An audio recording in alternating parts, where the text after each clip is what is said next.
Until now, we have assumed that firms charge a single price for their product. This chapter, we will consider that there are other models. We will ask the question, when is it possible for a firm to charge different prices for the same product? Why would a firm want to charge a different price? Would such practice increase or decrease efficiency? What other pricing strategies make sense for a firm to use? Suppose we have two identical products sold for different prices. An iPad, example, selling for $4.99 in stores in Atlanta and $4.29 in stores in San Francisco. We're going to talk about arbitrage. What do you think would happen? In all likelihood, some clever entrepreneur would start buying iPads in San Francisco at $4.29 and shipping them to Atlanta and selling them for $4.99 or a little less. This practice of buying a product in one market and reselling it in another at a higher price is known as arbitrage. If arbitrage in this manner can occur, what will happen to the price in Atlanta, which is currently $4.99, and what will happen to the prices in San Francisco, which is currently $4.29? The price of the supply of iPads in Atlanta will rise, decreasing the price in Atlanta. The supply of iPads in San Francisco will fall, increasing the price in San Francisco. If it were completely free to transport the iPad from San Francisco to Atlanta, we would expect the price would converge to be exactly the same in each location. This is the law of one price. If transporting the iPads from San Francisco to Atlanta is unlikely to be free, however, there are transaction costs that anyone who would want to engage in this activity would incur. A transaction cost is a cost in time and other resources that parties incur in the process of agreeing to and carrying out the exchange of goods or services. We only expect the law of one price to hold perfectly when the transaction costs are zero. Naturally, the law of one price will only apply if resale of the product in question is possible. For example, you can't resell a haircut. Therefore, we would expect that haircuts would not sell for the same price everywhere. Why don't all firms charge the same price? It often seems as if different firms are charging different prices for the same product, even when people could easily choose between them. The same book may sell for different prices on different websites. Below is a list of websites, but are they really the same product? John Grissom's Litigators on Amazon and Barnes & Noble is selling for $15.23. On waitforeverforyourorder.com, it's $14.50 and just started in business last Wednesday. Buying from one of the last two websites would be riskier than buying from Barnes & Noble or Amazon. I have Amazon Prime, so I don't have to pay any shipping. Who knows if this cart includes shipping? But basically, to save $1, I'd rather buy from a reputable firm or someone that I know. Price discrimination is charging different prices for the same product. Suppose you go with your extended family to see a movie. As a student, you get a student discount. Your younger sibling gets a child discount or is maybe even free depending on their age. Your grandparents might get a discount of their own, a senior citizen discount. Your parents will probably have to pay full price. The movie theater will charge different prices even though it costs them exactly the same amount to show the movie to each of you. This is an example of price discrimination, the practice of charging different prices to different customers for the same product when the price differences are not due to differences in cost. Discrimination on a basis of arbitrary characteristic, such as race or gender, is certainly illegal, but price discrimination is performed, however, on a basis of willingness and ability to pay, then it's generally legal. An example is that students and elderly tend to be poorer than adults in their working age, and their willingness to pay for a movie ticket tends to be lower. There are some gray areas. For example, car insurance companies typically charge lower prices to women than men because men have more accidents. But what if the car company determined that determined that there were more accidents based on race? Would they be able to discriminate based on race? Highly unlikely, in my opinion, but price discrimination is possible when firms possess market power. Identifiable groups of consumers have different willingness to pay for the product, and arbitrage of the product is not possible. If arbitrage was possible, we'd have what we had with the iPad situation. So if firms don't possess market power, then they are a price taker, so that would not work. If a firm cannot identify different groups, it cannot expect to charge them different prices. And either because reselling the product is not logical, like an education or something like that, or because transaction costs involved make resale impractical. Therefore, arbitrage would not be possible. In your book, they talk about how Home Depot has military discounts. They offer 10% to active military, retired military, and reservists and their families. Home Depot certainly has market power and can identify military personnel by their identification cards. But doesn't arbitrage seem possible? Some reasons why this program doesn't get abused. First of all, 10% is a relatively small discount. Many military personnel would consider it dishonorable to abuse the discount privilege. Transaction costs and the inconvenience of having someone else buy the goods for you are high, and potentially just because other people may think it's dishonorable to try to pose as military to get a discount. If firms can practice price discrimination, who will they try to charge a higher price to? One is a group with higher demand, and two is a group with lower price elasticity of demand. Groups with higher demand are more willing to pay, and firms will profit more by charging more. And groups with lower price elasticity are less sensitive to price changing, and raising the price will result in fewer of them ceasing to buy the product. Fewer people go to the movies in the afternoon than in the evening. Here's an example.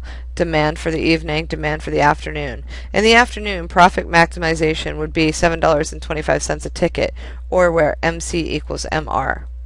In the evening, to profit maximize, it's actually better. They would sell too many tickets at $7.25, so profit maximization is actually $9.75 or higher in the evening. Now, I'm not sure if any of you have ever traveled or used an airline, but the airline uses what is called yield management, or rapidly adjusting prices of a fixed perishable good in order to maximize profit. Airlines depend on this. They have a highly sophisticated system that anticipates the demand for the flight and what has already been sold.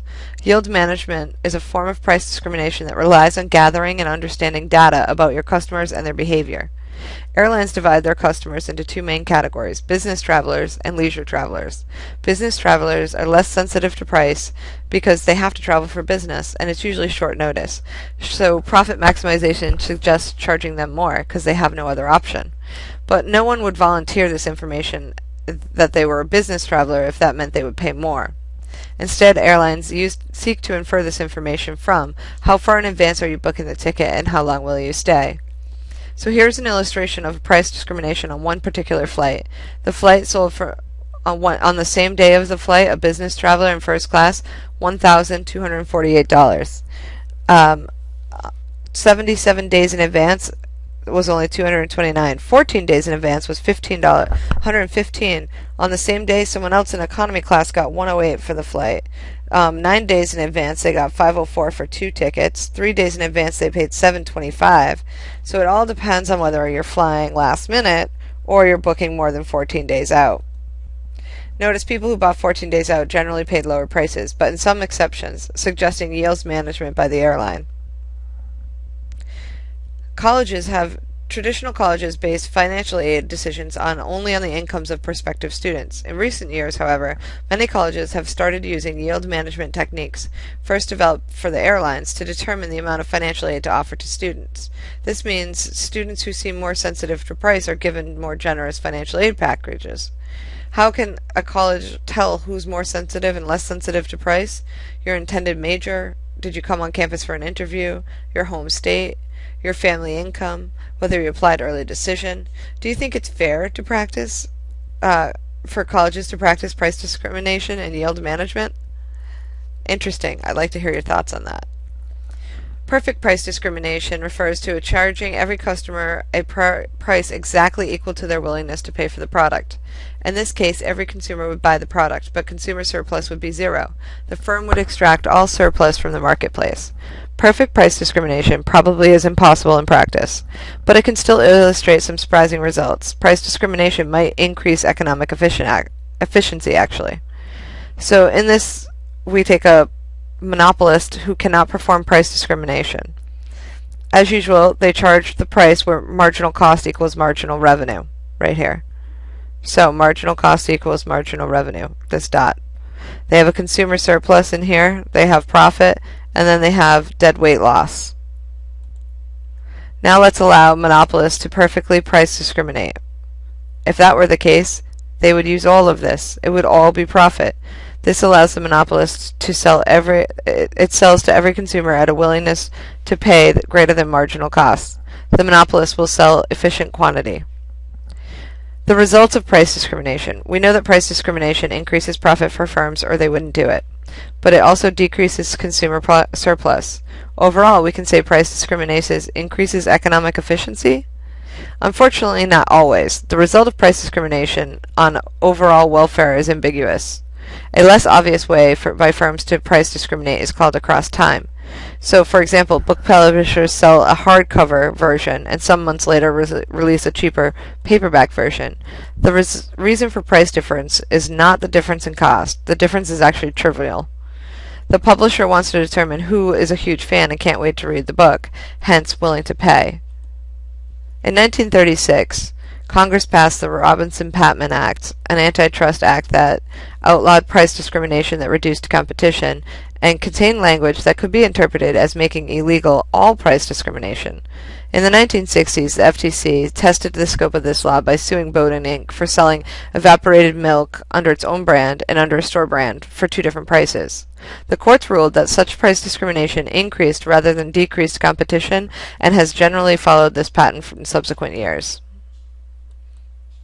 Price discrimination can also involve charging the same price for goods and services of different quality.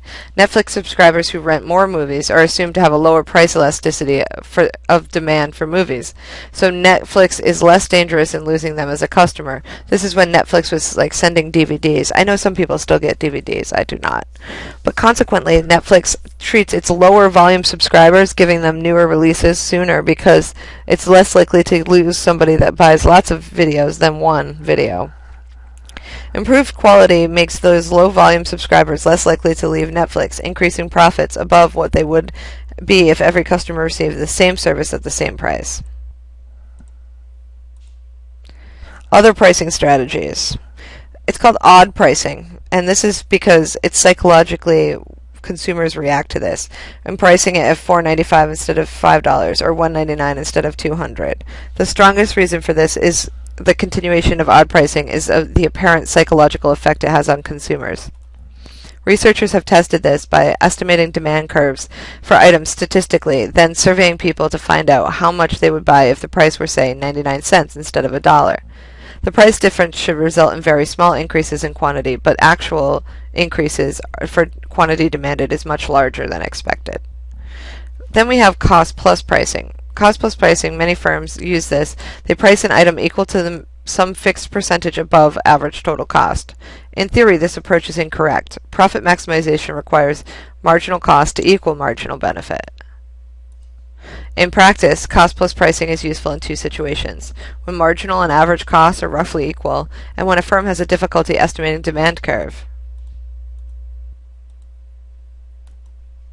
Particularly in the latter case, cost-plus pricing can be useful if the firm can identify which products are likely to have more or less price elasticity demand and adjust the markup accordingly.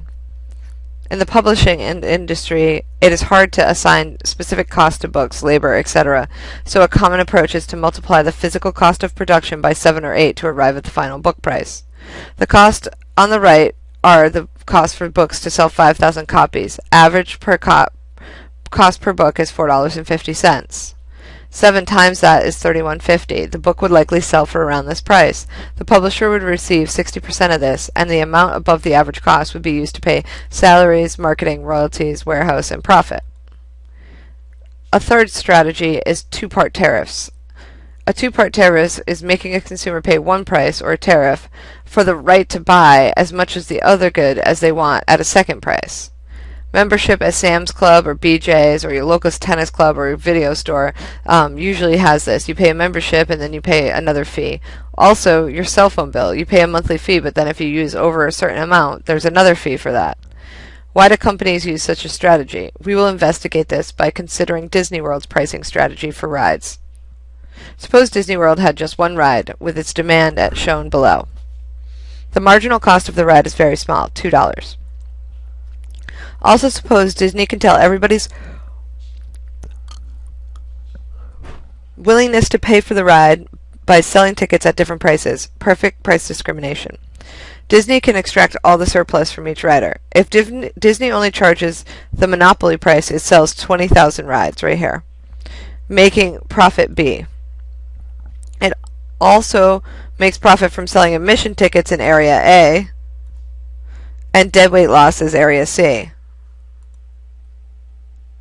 If Disney instead was to charge admission equal to the willingness to pay for each rider, it obtains the surplus as its whole profit, or $96,000. Everyone willing to pay at least the marginal cost of a ride gets into the theme park, which is economic efficiency. This argument relies on Disney's ability to price discriminate among park entrants. The vast number of pricing options Disney provides suggests that this is indeed how Disney tries to make it profit. Let's show this below. So ride admissions, ride tickets. So if they were to separate it and charge for the ride and charge for admissions, they'd make $7.20. If they just charge for admission tickets, they can make $9.60. In practice, Disney does not even charge the marginal cost for its ride. Since it's so small, it would not be worth collecting. Disney's actual profits are smaller than what this would suggest because it cannot perfectly price discriminate. Monopoly price, competitive pricing. So some common misconceptions to avoid. The law of one price will only hold if transaction costs are trivial. Discrimination and price discrimination are two different concepts. Don't confuse them. Price discrimination reduces consumer surplus. It may actually increase economic efficiency and hence be good for society. And that's it for pricing strategy.